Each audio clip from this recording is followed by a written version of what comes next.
नमस्कार, मैं अजय साहू और आप देखना शुरू कर चुके हैं शोरगुल टाइम्स। कहानी सीक्रेट अमीरजादा के इस एपिसोड में आहान और जूही बहुत कैजुअली सीक्रेट रूम से निकल जाते हैं। सुबह दोनों ब्रेकफास्ट करने बाहर जाते हैं और जूही आहान से मदद मांगती है। वहां पर उन्हें जूही का दोस्त अरुण मिल जाता है और वो सब रिसोर्ट जाते हैं। वहां पर अरुण का झगड़ा हो जाता है। जूही आहान को उसकी मदद करने के लिए कहती है, पर आहान मना कर देता है। तब जूही कहती है कि अगर आहान मदद के लिए नहीं जाएगा तो फिर वो खुद जाएगी। जैसे ही जूही ने ये बोला, आहान उसे देखने लगा। वो देखना चाहता था कि जूही सच में जाती है या फिर सिर्फ उसे ब्लैकमेल करने के लिए ये सब कर रही है। जूही ने फिर से कहा, अगर आप नहीं गए तो मैं चली जाऊंगी। फिर अगर मुझे चोट आई या फिर मुझे कुछ हुआ तो आपको बुरा तो नहीं लगेगा ना? आहान को अभी भी उसकी इस बात पर भरोसा नहीं हो रहा था, इसलिए उसने कहा, आप सच में उसे बचाने जाना चाहती हो? जूही ने कहा, अगर आप नहीं जाएंगे तो मुझे तो जाना पड़ेगा ना। मैं अपनी आंखों के सामने ऐसा होते हुए नहीं देख सकती हूँ। आहान ने कहा, ठीक है, अगर आपको जाना है तो आप जा सकती है। जूही ने गहरी सांस ली और उनके बीच में जाने के लिए खड़ी हो गई। उसे सीरियस होता देख आहान ने उसका हाथ पकड़ा और कहा, आपको डर नहीं लगता कि आपको चोट लग जाएगी? जूही ने कहा, अगर आप नहीं जाएंगे तो मेरे पास भी तो कोई और ऑप्शन नहीं है।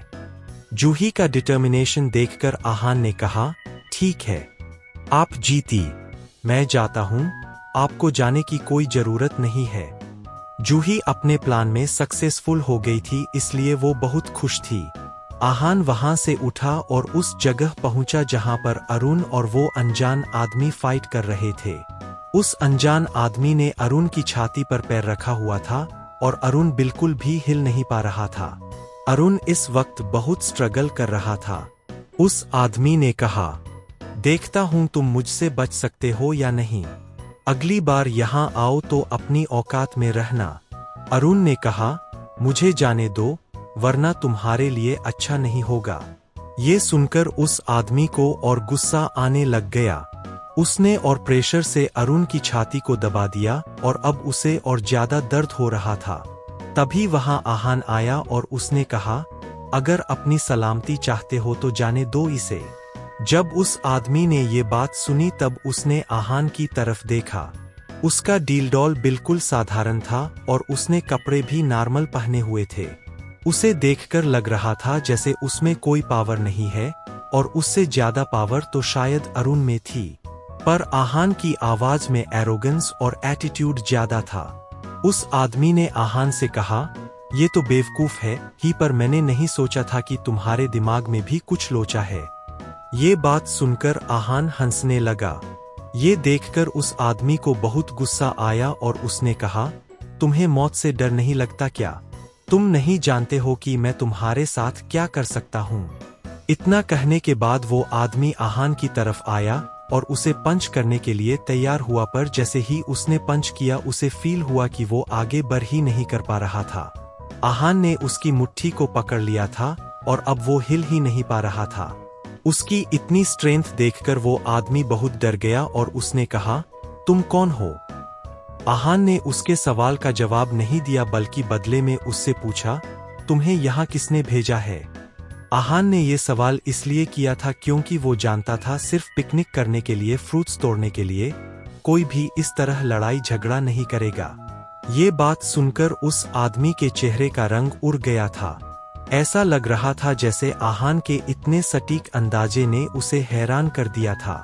उसने पैनिक किया और कहा, तुम क्या कह रहे हो? मुझे कुछ समझ नहीं आ रहा है।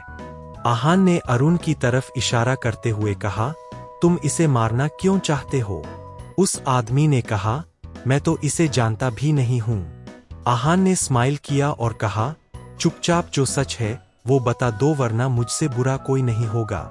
इतना कहते ही आहान ने उस आदमी के हाथ पर और जोर लगाया।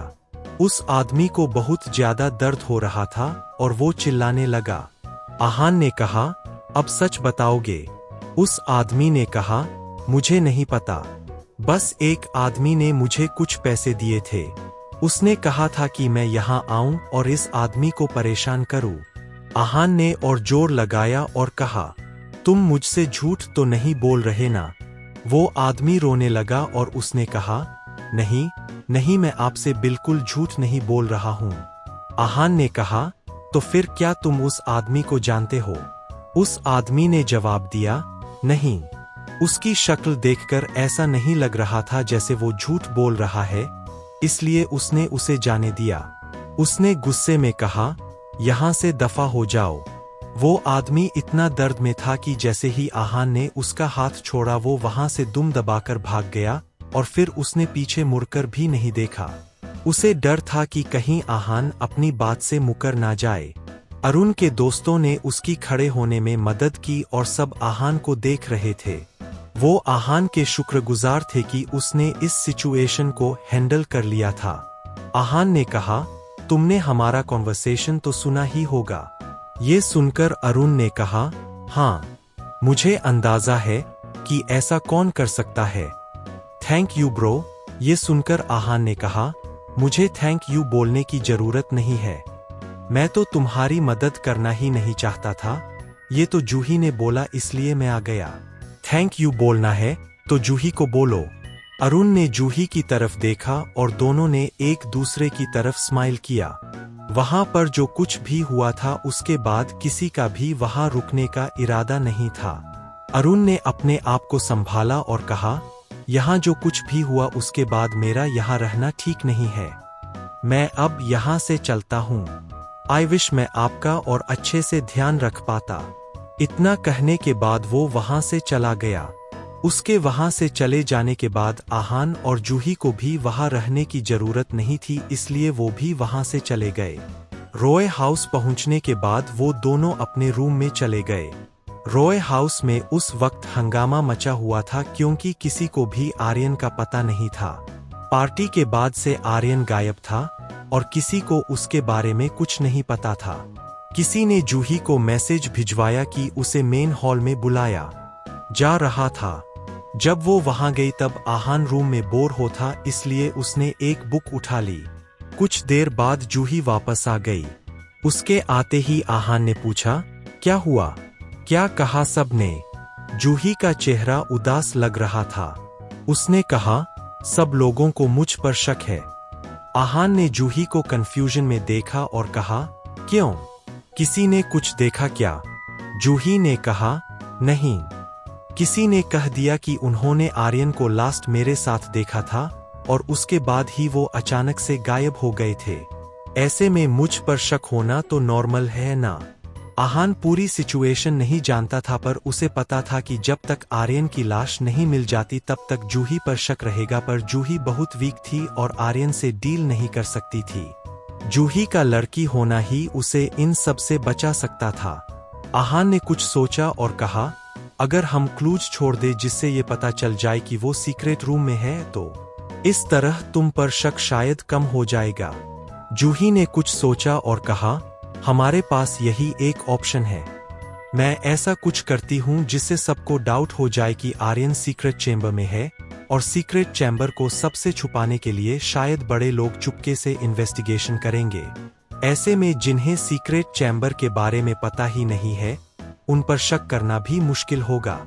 आहान ने सिर्फ एक सजेशन दिया था, उस पर आगे काम करने की जिम्मेदारी जूही की थी। वो जो चाहे कर सकती थी और अपने हिसाब से क्लूज प्लान कर सकती थी। आहान ने फिर कहा, आप डेजर्ट वुल्फ से डील करने का जो तरीका सोच रही है, मैं वापस जाकर उसके बारे में और सोचूंगा। ये डेजर्ट वुल्फ जितना सिंपल लगता है उतना सिंपल है नहीं। इस वक्त जूही के पास डेजर्ट वुल्फ के बारे में सोचना का टाइम नहीं था। उसने बस हाँ में गर्दन हिला दी। इसके बाद आहान ने कहा, मैं कल सुबह वापस चला जाऊंगा। मैं 2 दिन से यहाँ पर हूँ। महाजन फैमिली भी मुझे लेकर परेशान हो रही होगी। एक बार मैं वहां चला गया तो आपसे मिलना और बात करना शायद पॉसिबल नहीं होगा। जूही ने कहा, आप तो वापस चले जाओगे, मेरा क्या होगा? आप मेरी मदद करेंगे ना? आहान ने कहा, चिंता मत करो, एक बार मैं अपनी सिचुएशन से निकल जाऊं फिर मैं आपकी मदद जरूर करूंगा। जूही ने कहा, आप मेरी मदद करने वापस आओगे ना? ये सुनकर आहान ने कहा, हाँ। अगली सुबह आहान वापस अपने घर आ गया था। करिश्मा सीढ़ियों पर बैठी थी और आहान का इंतजार कर रही थी। आहान को देखकर वो बहुत खुश थी और वो जोर से उसका नाम चिल्लाना चाहती थी, पर उसने देखा कि आहान अकेला नहीं था। उसके साथ रंजीत भी आए थे। करिश्मा के चेहरे पर बदलते एक्सप्रेशन देखकर आहान ने उसकी तरफ देखा और स्माइल करने लगा। जब आहान ने रॉय फैमिली के फंक्शन में क्या हुआ था उसके बारे में बताया तब रंजीत से रहा नहीं गया और वो तुरंत उससे मिलना चाहते थे। आहान ने भी मना नहीं किया था। जब वो घर में घुसे तब आहान ने करिश्मा से कहा, जाओ 2 कप चाय ले आओ। करिश्मा खुशी खुशी अंदर गई और चाय बनाने लग गई। आहान घर आ गया था इसलिए वो बहुत ज्यादा खुश थी। जब वो दोनों बैठ गए तब रंजीत ने कहा, क्या जो आप कह रहे हैं वो सच है? जब से आहान ने बताया था कि आर्यन ने उसे किसी सीक्रेट चैम्बर में बंद कर दिया था तब से रंजीत इस बात पर विश्वास नहीं कर पा रहे थे। उन्होंने ही रॉय फैमिली से डेजर्ट वुल्फ के अगेंस्ट मदद मांगी थी और उन्होंने ही आहान के साथ ऐसा कर दिया था। इस वजह से उनकी इज्जत पर बात आ गई थी। अगर किसी ने महाजन फैमिली से ऐसा किया होता तो वो बिल्कुल विश्वास नहीं करते। आहान ने बहुत सीरियसली कहा, मैंने कभी नहीं सोचा था कि वो डेजर्ट वुल्फ के जासूस होंगे। रॉय फैमिली डेजर्ट वुल्फ से इतनी नफरत करती है, पर फिर भी कोई ऐसा था जो डेजर्ट वुल्फ को नुकसान नहीं पहुंचाना चाहता था। ऐसे में और कितने ऐसे लोग हैं, इसका अंदाजा लगाना बहुत मुश्किल है। ये रंजीत के लिए भी बहुत बड़ा झटका था, इसलिए उनके चेहरे का रंग उड़ा हुआ था। ये देखकर आहान ने कहा, मैं ये कहना तो नहीं चाहता पर अगर महाजन फैमिली डेजर्ट वुल्फ से बदला लेना चाहती है तो उनका लॉयल होना बहुत जरूरी है। आहान को अब किसी पर भी भरोसा नहीं था। वो इनडायरेक्टली महाजन फैमिली से उनकी लॉयल्टी को क्वेश्चन कर रहा था। रंजीत ने कहा, आप ऐसा बिल्कुल मत सोचिए। हमारी महाजन फैमिली। बोलते बोलते वो रुक गए। उन्होंने आहान के चेहरे के एक्सप्रेशन देखे और उन्हें एहसास हुआ कि आहान कुछ और सोच रहा था। आहान ऐसा क्या सोच रहा था जिसकी वजह से रंजीत चुप हो गए थे? आगे जानने के लिए बने रहिए हमारे चैनल शोरगुल टाइम्स के साथ। बस इसी के साथ यह एपिसोड यहीं पर समाप्त होता है।